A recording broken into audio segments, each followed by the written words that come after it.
Hi, Scott Livingston from Reconditioning HQ. Today I want to talk about sleep and the concept of recovery.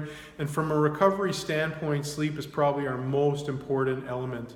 So we want to make sure that we're getting good sleep. There are three factors of sleep we want to pay attention to. One's quantity, the other one's quality, and the other one is timing. So from a timing perspective, it's really not necessarily important that you always go to sleep at the same time or get up at the same time, but it is good to have a form of routine because that allows you to get better quality and quantity. So the idea is try to orientate yourself as much as possible to a process that you go through each night to sleep. So whether it's starting to shut down your electronics an hour or an hour and a half before you go to bed, whether it's taking some time to read, whether it's taking some time to meditate or journal or just relax. Take some time before you go to bed to unwind and bring your sort of system down to a sleep mode versus using technology, doing a lot of action and things and movement and discussion or whatever it is that's very kinetic and then trying to go to sleep. So we want to downtone ourselves and then go to sleep. And then the idea is whatever time you choose, try to make that relatively consistent.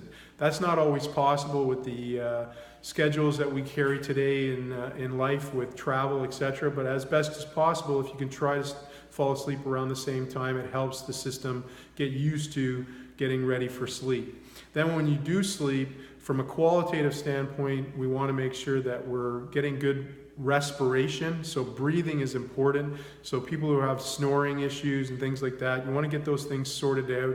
See a sleep therapist if it's necessary to make sure that you're getting good quality sleep.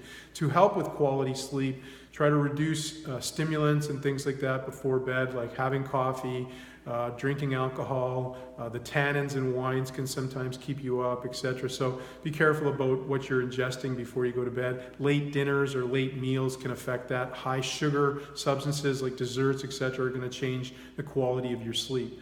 And then finally, the quantity of your sleep. If you can, try to keep or stay in a certain span of time that you get from a sleep perspective.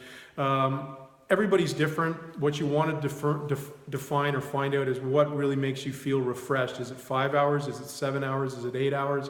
What do you need to wake up and feel refreshed? So that's the key. You might have to experiment with that a little bit, but at the end of the day, you want to find a time and try to stay within a certain window of time that you're getting from a quality standpoint and a length of time of sleep. So a few tips on sleep, but sleep is our most important recovery element, and hopefully you can improve with some of those strategies. Thank you. Have a good day.